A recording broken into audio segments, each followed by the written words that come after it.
So, when you hear real estate tax benefits, what do you picture? Probably a random collection of tips and tricks, right? That's how most people see it. But the really savvy investors, they see something totally different. They don't see a list, they see a single, powerful, interconnected system. And today, we're going to pull back the curtain and show you exactly how that system works, piece by piece. To really get this, you have to shift how you think about the tax code itself. It's not just some complicated book of rules designed to trip you up. A much better way to look at it is as a roadmap of incentives. See, the government uses tax breaks to encourage people like you and me to do things that help the country. And one of the biggest things it needs is housing for its citizens. But why real estate? Of all things, why are the tax breaks so incredibly generous in this one area? Well, the answer is actually pretty simple. The government has this massive problem, how to house everyone.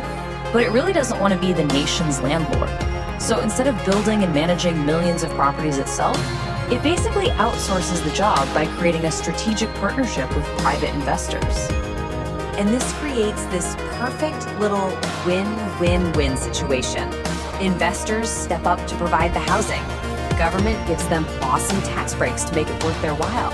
And of course, people get the homes they need to live in. It's a brilliant partnership where everybody wins. Okay, so let's get into the nitty-gritty. At the very heart of this entire system, there's one single concept.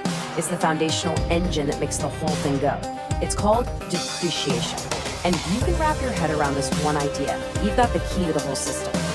So what is it exactly? Well, the government basically treats your rental property like a piece of equipment in a factory. It assumes the building itself wears out over time. And because of that, it lets you deduct the value of the building. And listen, this is so important, not the land, as a business expense. For residential property, that deduction gets spread out over 27.5 years. And here is where the magic happens. This is the part that seems almost too good to be true. While the government is letting you claim this paper loss because your building is supposedly wearing down, what's happening in the real world? The property is almost certainly going up in value.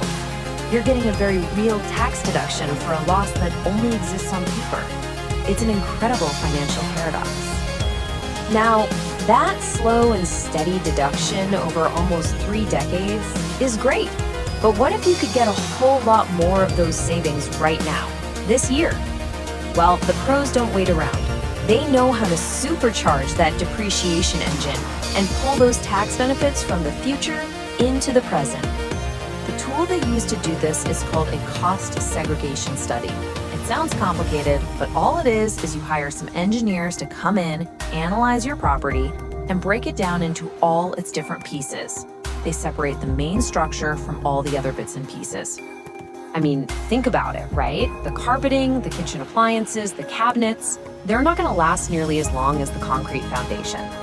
A cost segregation study identifies the value of all these things that wear out faster, which lets you depreciate them over, say, 5 or 7 years instead of the full 27.5. It's really just about making the tax rules match reality. And the impact is just huge. It's immediate. Instead of that small standard deduction in your first year, you get to pull a giant chunk of the total depreciation forward. This front-loads your tax savings and creates a massive paper loss right out of the gate, which is basically the fuel for the next part of our system. All right, so we've got our engine and we've supercharged it. Now we need to build a protective shell around the whole operation. This means setting up the right legal structure from day one to shield your personal assets. And trust me, this is not something to do later. It's a mission-critical component. And the order you do this in, it's absolutely non-negotiable. It has to be done in this exact sequence. First, you form your LLC. Then, you go get your mortgage and your bank accounts in the name of that LLC. And only then do you actually buy the property under the LLC. That's what creates the legal firewall between your investment and your personal life. So why is that order so critical? Because if you try to do it backwards, if you buy a property in your personal name and then try to transfer it into an LLC, you can trigger a disaster. A lot of mortgages have something called a due on sale clause. That means if you change ownership, the bank can demand that you pay back the entire mortgage immediately. It's a catastrophic mistake that's so easy to avoid if you just do it right the first time. Okay, so we've manufactured this huge paper loss and we've built our protective legal shell around it. Now we get to the ultimate payoff, using those real estate losses to directly slash the tax bill on your main income, from your 9-to-5 job or your primary business.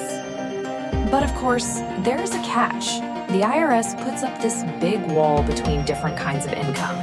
They generally call real estate losses passive, which means you can't normally use them to offset the active income you make from your job. This is the wall where most people get stuck. But there are two powerful ways to smash right through it. The first way is to get what's called real estate professional status, or REPS. This is for people who spend a ton of time. We're talking over 750 hours a year on real estate. The second path, and honestly the one that's way more doable for most busy professionals, is the short-term rental strategy. If your average guest stays for 7 days or less and you're actively involved, the IRS doesn't see it as a normal rental. That opens the door for you to use those big paper losses to wipe out taxes on your active income. When you put all these pieces together, it does way more than just save you some money on taxes this year. It creates a powerful, self-perpetuating wealth machine. The last part of the system is all about keeping that machine running for the long haul to create true generational wealth. The key to scaling this whole thing is leverage.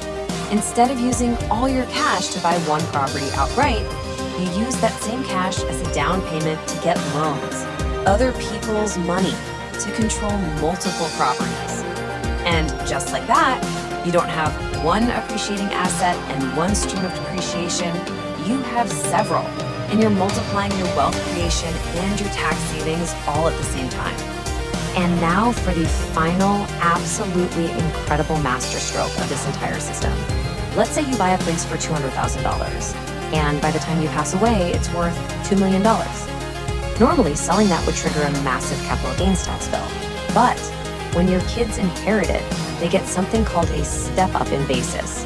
The property's official cost basis resets to the current market value. That's $2 million.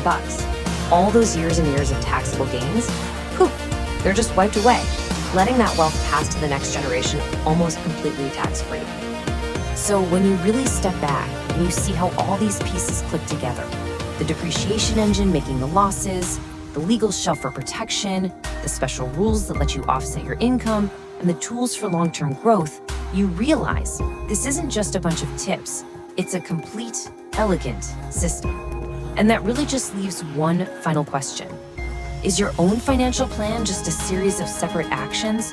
Or have you actually built an integrated system that's designed for tax efficiency and lasting wealth?